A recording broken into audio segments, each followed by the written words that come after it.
The topic we will be discussing in this video is accommodation. ये भी एक important topic है जो कि पूछा जाता है।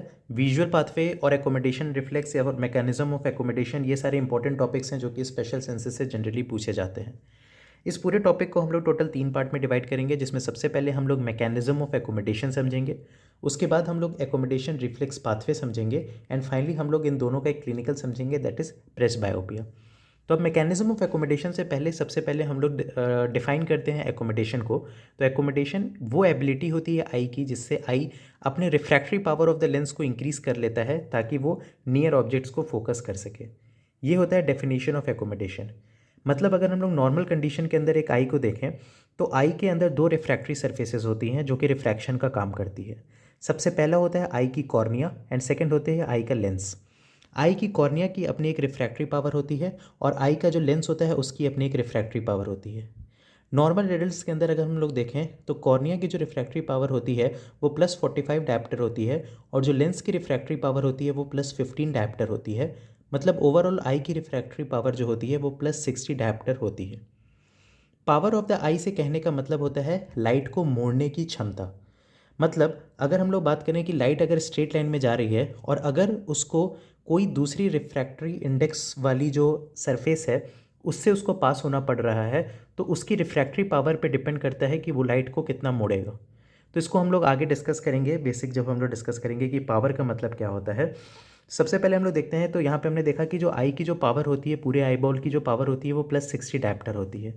मतलब अगर एक पर्सन है जो कि एक फार ऑब्जेक्ट है, लेट सपोज कि वो पर्सन है और वो इन्फिनिटी पे खड़ा है, बहुत दूर खड़ा है, तो वहाँ से आने वाली जो पैरेलल लाइट होती है, ये पैरेलल लाइट को हमारी जो पूरी आई होती है जिसका एक पावर है +60 डायप्टर, इस पूरे पावर को यूज़ करके ये पूरा सिस्टम जो है वो इस पूरे रेज़ को ये पूरे रेज़ को बेंड करके फोकस करा देता है एट द फोकस पॉइंट, और ये फोकस पॉइंट जो होता है वो रेटिना पे होता है। ये नॉर्मल कंडीशन में फार ऑब्जेक्ट की इमेज ऐसे बनती है। तो अगर उसी आई को जिसका पावर +60 डायप्टर है उसको कहा जाए कि वो एक नियर ऑब्जेक्ट को फोकस करे रेटिना पे, तो वो पॉसिबल नहीं हो पाएगा। क्यों? क्योंकि अगर वही पावर है उस आई का, तो क्योंकि ये नियर ऑब्जेक्ट है तो ये क्या रिलीज़ करेगा, इससे diverging raise of light release होंगी, जबकि जो फार ऑब्जेक्ट होता है उससे parallel raise of light release होती है। तो इसको बेंड करना ईजी होता है, तो +60 डायप्टर से हमारा काम चल जाता है। लेकिन क्योंकि ये डाइवर्जिंग रेज ऑफ लाइट है तो इनको बेंड करना मुश्किल होगा। तो +60 डायप्टर वाली जो आई होगी वो इसको बेंड रेटिना पे नहीं कर पाएगी, कहीं दूर जा कर के करेगी, जिस वजह से प्रॉपर इमेज का फॉर्मेशन रेटिना पे नहीं हो पाएगा। तो इस वजह से हमारी आई जो होती है वो एक मैकेनिज्म परफॉर्म करती है जिसको हम लोग एकोमोडेशन कहते हैं। एकोमोडेशन कर करके वो क्या करती है, वो refractory power of the lens को इंक्रीज़ कर देती है। क्योंकि ये जो कॉर्निया का रिफ्रैक्टरी पावर होता है उसको तो इंक्रीज़ नहीं किया जा सकता है, बट लेंस के रिफ्रैक्टरी पावर को हम लोग इंक्रीज़ कर सकते हैं by the mechanism of accommodation. जब इसका रिफ्रैक्टरी पावर इंक्रीज़ हो जाएगा तो ऑब्वियस सी बात है कि पूरे आई का रिफ्रैक्टरी पावर इंक्रीज़ हो जाएगा, क्योंकि पूरे आई का रिफ्रैक्टरी पावर ही कॉर्निया और लेंस दोनों पे डिपेंड करता है। तो अगर लेंस का रिफ्रैक्टरी पावर हमने इंक्रीज़ कर दिया तो आई का रिफ्रैक्टरी पावर इंक्रीज़ हो गया।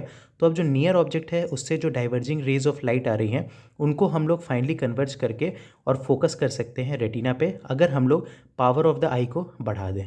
और ये पावर ऑफ द आई को बढ़ाने का जो एबिलिटी होता है आई का, उसी को हम लोग एकोमोडेशन कहते हैं। तो ये हमने डेफिनेशन और इंट्रोडक्शन समझ लिया एकोमोडेशन के बारे में। अब ये एकोमोडेशन का मैकेनिज्म कैसे परफॉर्म होता है, तो अब जो हमने इंट्रोडक्शन पार्ट में डिस्कस किया उसी को हम लोग थोड़ा डिटेल में डिस्कस करेंगे, तो हम लोग को मैकेनिज्म ऑफ एकोमोडेशन समझ में आ जाएगा। लेट सपोज कि एक फार ऑब्जेक्ट है तो वहाँ से पैरेलल रेज ऑफ लाइट आ रही हैं और नॉर्मल कंडीशन में वो उसको बेंड कर करके फोकस कर देती है रेटिना पे। तो इस कंडीशन पे हम लोग नॉर्मल अपने रियल लाइफ में भी ऐसा एक्सपीरियंस करते हैं कि जब हम लोग कोई दूर खड़े ऑब्जेक्ट को देखते हैं तो हमें अपने आँख पे स्ट्रेस नहीं डालना पड़ता है। मतलब हमने आँख पे स्ट्रेस नहीं डाला से कहने का मतलब ये है कि हमने अपने सीलियरी मसल्स को रिलैक्स्ड स्टेट में रखा हुआ है। आई की एक नॉर्मल एनाटॉमी की बात करें जो हमें पता होता है जनरली, कि हमें पता है कि आई के अंदर एक सीलियरी मसल्स होते हैं। सीलियरी मसल्स और लेंस के बीच में सस्पेंसरी लिगामेंट्स प्रेजेंट होते हैं। ये सस्पेंसरी लिगामेंट्स जो होते हैं वो लेंस को सस्पेंड करने का काम करते हैं सीलियरी मसल से। तो जब हम लोग कोई दूर की ऑब्जेक्ट को देख रहे होते हैं जो कि इन्फिनिटी पे प्रेजेंट है, तो हमारी आइज़ जो होती हैं वो रिलैक्स्ड स्टेट में होती हैं। मतलब एक्चुअली में जो हमारी सीलियरी बॉडी या फिर सीलियरी मसल है वो रिलैक्स्ड स्टेट में होती है। अब सीलियरी मसल अगर रिलैक्स्ड स्टेट में होगी तो उससे जो जुड़े सस्पेंसरी लिगामेंट है वो टाइट एंड टॉट हो जाएंगे। तो अब ये सस्पेंसरी लिगामेंट अगर टाइट हो जाएंगे तो उसकी वजह से ये जो लेंस है वो फ्लैट हो जाएगी। ऑब्वियस सी बात है कि अगर ये रिलैक्स्ड स्टेट पे है तो ये टाइट हो जाएगा सस्पेंसरी लिगामेंट। सस्पेंसरी लिगामेंट के टाइट होने की वजह से ये क्या करेगा कि लेंस को खींचेगा। लेंस को खींचेगा तो लेंस जो होगा वो फ्लैटेंड हो जाएगी, जिसकी वजह से उस समय लेंस के अंदर नॉर्मल रिफ्रैक्टरी पावर जो कि आई का होता है वो देखने को मिलेगा। मतलब वो पैरेलल रेज ऑफ लाइट को वो फोकस कर देगी आराम से रेटिना पे। नाउ जब नियर ऑब्जेक्ट का केस आता है तो नियर ऑब्जेक्ट, कोई ऑब्जेक्ट अगर पास में आ जाता है तो उस समय हमें पता है कि हमारे आंखों पे स्ट्रेस बढ़ जाता है। मतलब एक्चुअली में स्ट्रेस बढ़ने का मतलब है कि जो सीलियरी मसल है वो कॉन्ट्रैक्ट हो जाती है। अब ये सीलियरी मसल के कॉन्ट्रैक्ट होने की वजह से क्या होगा कि सस्पेंसरी लिगामेंट लूज़ हो जाएंगे। सस्पेंसरी लिगामेंट जैसे ही लूज़ होंगे तो ये जो लेंस है वो और ज़्यादा थिक हो जाएगा, और ज़्यादा ग्लोबुलर हो जाएगा, या फिर कह सकते हैं और ज़्यादा कन्वेक्स हो जाएगा। पहले क्या हो रहा था, जब फार विजन का केस था तो उस समय सस्पेंसरी लिगामेंट टाइट हो गए थे जिसकी वजह से लेंस फ्लैट हो गया था। यहाँ पे सस्पेंसरी लिगामेंट लूज़ हो गए जिस वजह से जो लेंस है वो और ज़्यादा मोटा हो जाएगा, और ज़्यादा थिक हो जाएगा, और ज़्यादा ग्लोबुलर हो जाएगा, या फिर और ज़्यादा कॉन्वेक्स हो जाएगा। अब लेंस के थिक होने की वजह से क्या हो जाता है, या फिर ज़्यादा कन्वेक्स होने की वजह से उसका रिफ्रैक्टरी पावर बढ़ जाता है। तो रिफ्रैक्टरी पावर अब बढ़ गया। अगर रिफ्रैक्टरी पावर हमने बढ़ा लिया लेंस का, मतलब पूरे आई का ही रिफ्रैक्टरी पावर बढ़ा लिया, मतलब अब ये डाइवर्जिंग रेस को आराम से हम लोग फोकस कर सकते हैं रेटिना पे, और ये हमारे आई ऐसे परफॉर्म करता है। तो याद करने को हम लोग ऐसे याद कर सकते हैं कि जो थिन लेंस होती है, जो भी हमें पता है कि नॉर्मल लाइफ में भी हम लोग देखते हैं कि जो पतले लोग होते हैं उनका पावर कम होता है, उनके अंदर पावर कम होता है, और जो मोटे लोग होते हैं उनके अंदर थोड़ा पावर ज़्यादा होता है। तो उसी ट्रिक को यहाँ पे भी यूज़ कर सकते हैं कि जब लेंस थिन थी या फिर फ्लैटेंड थी तो उसके अंदर पावर कम था, जैसे ही लेंस थिक हो गई तो उसका पावर बढ़ गया। पावर मतलब क्या होता है, किसी भी रिफ्रैक्टरी सरफेस का पावर मतलब होता है उसके लाइट को बेंड करने की एबिलिटी कितनी है। लेट सपोज एक लाइट जो है वो एयर मीडियम से एयर मीडियम में जा रही है, तो ऑब्वियस सी बात है एक ही मीडियम है दोनों, तो ये लाइट बेंड नहीं होगी, ये नॉर्मल पास करेगी लाइट। लेकिन अगर कोई एयर मीडियम से वाटर में लेट सपोज जा रही है, और वाटर का रिफ्रैक्टरी पावर ज़्यादा होता है, रिफ्रैक्टरी पावर ज़्यादा होता है का मतलब ये है कि इसकी लाइट को बेंड करने की एबिलिटी ज़्यादा होती है। मतलब ये लाइट को अपनी तरफ ज़्यादा खींच देता है, जिस वजह से अब ये लाइट सीधे ना जा करके इसकी तरफ बेंड कर जाती है। और यहाँ पे भी वही हो रहा है कि यहाँ पे क्या हो रहा है कि हमने पावर बढ़ा दिया, लेंस को थिक किया, थिक करने से पावर बढ़ा, पावर बढ़ने का मतलब क्या हुआ, बेंड करने की एबिलिटी बढ़ गई। तो ये जो डाइवर्जिंग रेज है, इतना हमने पावर बढ़ा दिया कि डाइवर्जिंग रेज को ये बेंड करा करके फोकस कर दे रेटिना पे। तो ये सारी कुछ नॉर्मल बातें हैं जो कि हम लोग मैकेनिज्म ऑफ एकोमोडेशन में समझते हैं। तो ये हमने मैकेनिज्म ऑफ एकोमोडेशन समझा। अब नेक्स्ट इंपॉर्टेंट टॉपिक जो हम लोगों को समझना है वो है accommodation reflex pathway. Coming to the accommodation reflex pathway, कोई भी रिफ्लेक्स आर्क जो होता है वो जनरली तीन चीज़ों से मिलकर के बनता है। एक एफरेंट सिग्नल्स होते हैं जो कि स्टिमुलस से सिग्नल्स लेकर के जाते हैं, और एक इंटीग्रेशन सेंटर होता है जहाँ पे इन्फॉर्मेशन इंटीग्रेट होती है, और फाइनली एक इफरेंट सिग्नल्स होते हैं जो कि फाइनली इफेक्टर तक वो सिग्नल्स लेकर के जाते हैं कि हमें ये एक्शन परफॉर्म करना है। तो यही एक रिफ्लेक्स आर्क होता है। एकोमोडेशन रिफ्लेक्स में भी यही सारी चीज़ें होंगी, बट एक्चुअली में करना क्या होता है, एकोमोडेशन जो पूरी हमने अभी तक जो बात पढ़ी थी मैकेनिज्म ऑफ एकोमोडेशन में, उसमें हम लोग कर रहे थे तो सिर्फ और सिर्फ कि कर्वेचर ऑफ द लेंस को इंक्रीज़ कर रहे थे। लेंस के कर्वेचर को इंक्रीज़ कर रहे थे, कैसे, लेंस को ज़्यादा थिक कर करके लेंस के कर्वेचर को इंक्रीज़ कर रहे थे। बट वो एकोमोडेशन का एक पार्ट होता है। एक्चुअली में एकोमोडेशन जब करना होता है आई को, जब भी कोई नियर ऑब्जेक्ट को उसको फोकस करना होता है, तो हमारी आई तीन फंक्शंस परफॉर्म करती हैं। सबसे पहला चीज़ तो वो कर्वेचर ऑफ द लेंस को इंक्रीज़ करती हैं, उसके साथ ही साथ प्यूपिलरी कंस्ट्रिक्शन हम लोगों को देखने को मिलता है कि जो प्यूपिल होता है, जो कि आइरिस के बीच में जो अपर्चर प्रेजेंट होता है, वो प्यूपिल का कंस्ट्रक्शन भी हम लोग को साथ में देखने को मिलता है। और convergence of the eye ball, दोनों आई बॉल जो होती हैं वो बीच की तरफ जो मीडियल साइड में मूव भी करती हैं, उनका एडक्शन भी होता है। तो ये तीनों चीज़ हम लोगों को देखने को मिलता है। ये हम लोग नॉर्मल लाइफ में भी देख सकते हैं। अगर हम लोग क्लोजली ऑब्जर्व करें किसी पर्सन को, अगर वो पहले फार ऑब्जेक्ट को देख रहा हो और अचानक से उसके सामने एक नियर ऑब्जेक्ट को ला दिया जाए, तो उसकी वजह से ये तो increase in the curvature of the lens हम लोगों को बाहर से देखने को नहीं मिलेगा, बट हम लोग अगर ध्यान से देखें तो हम लोगों को प्यूपिलरी कंस्ट्रिक्शन देखने को मिलेगा कि उसका प्यूपिल जो हो रहा है वो कंस्ट्रिक्ट हो रहा है। साथ में हम लोगों को convergence of the eye ball भी देखने को मिलेगी कि दोनों आई बॉल जो है वो उसके नेजल साइड की तरफ मूव कर रही है। तो ये एकोमोडेशन रिफ्लेक्स के ये तीन पार्ट होते हैं। अब ये रिफ्लेक्स पाथवे को हम लोग डिस्कस करेंगे। सी मैकेनिज्म ऑफ एकोमोडेशन हमने डिस्कस कर लिया कि कैसे हमने कर्वेचर ऑफ द लेंस को इंक्रीज़ किया था। अब हम लोग इस रिफ्लेक्स पाथवे को डिस्कस करेंगे।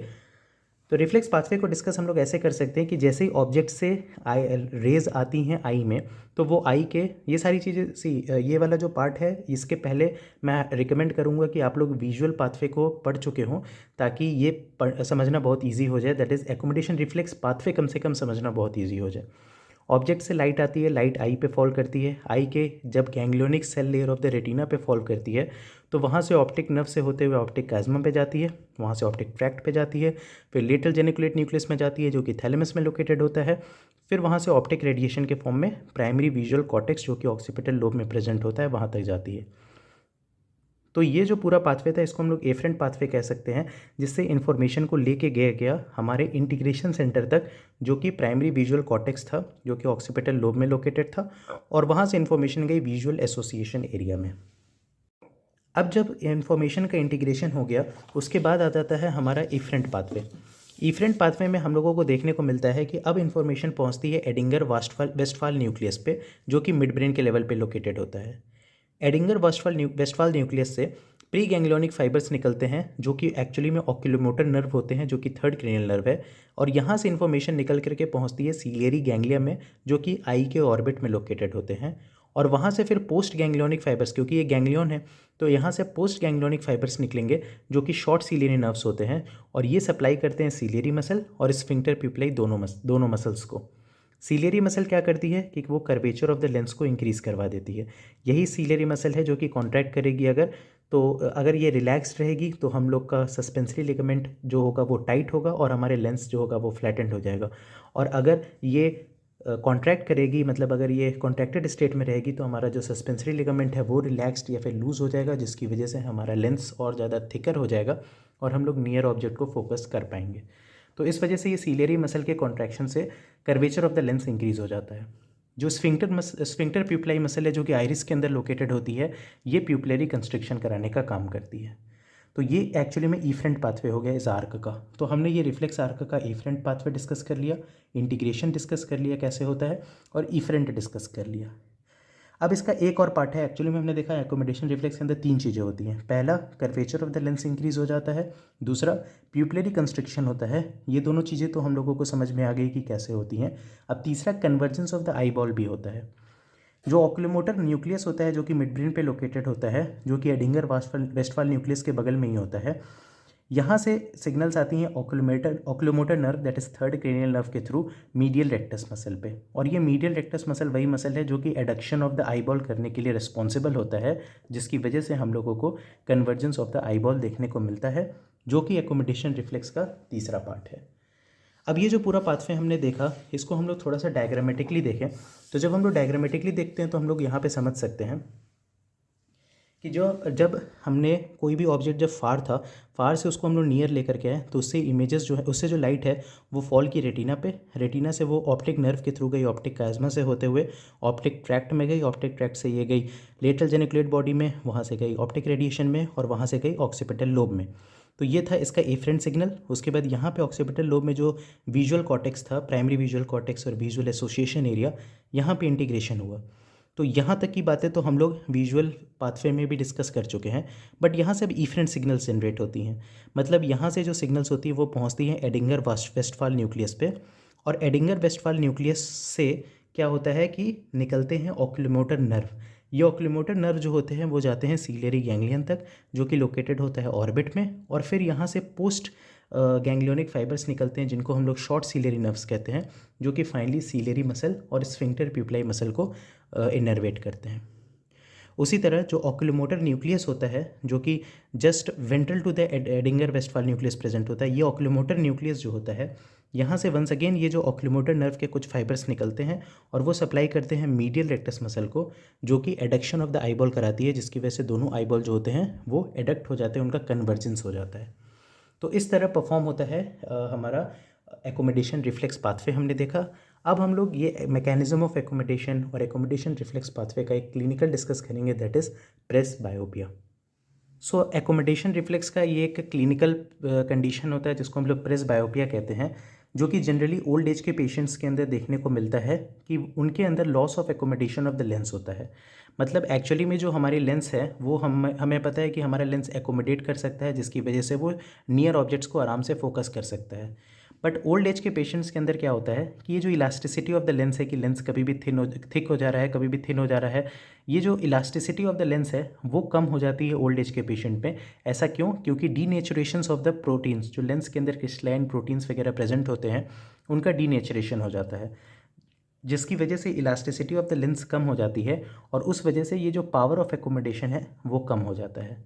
तो इस कंडीशन को हम लोग प्रेसबायोपिया कहते हैं। इस कंडीशन के जो पेशेंट्स होते हैं उनको बाईफोकल लेंस प्रिस्क्राइब किया जाता है, जिसमें दो लेंस, जो एक ही लेंस होता है जिसके दो पार्ट होते हैं, अपर पार्ट होता है और लोअर पार्ट होता है। जो अपर पार्ट होता है वो दूर देखने में हेल्प करता है और जो लोअर पार्ट होता है वो पास देखने में हेल्प करता है, दैट इज़ नियर ऑब्जेक्ट्स को देखने में हेल्प करता है। सो ये हमने प्रेसबायोपिया देखा, ये हमने एकोमोडेशन का मैकेनिज़्म देखा और ये हमने एकोमोडेशन रिफ्लेक्स पाथवे देखा। ये भी एक बहुत इंपॉर्टेंट टॉपिक है जो कि पूछा जाता है, जो कि बहुत ही फ्रीक्वेंटली पूछा जाता है। So this was all about this video. If you like this video please hit the like button, do share with your friends and subscribe our channel. If you want notes for this video or more such videos, message me on my Instagram handle. Link is given in the description below. Thank you.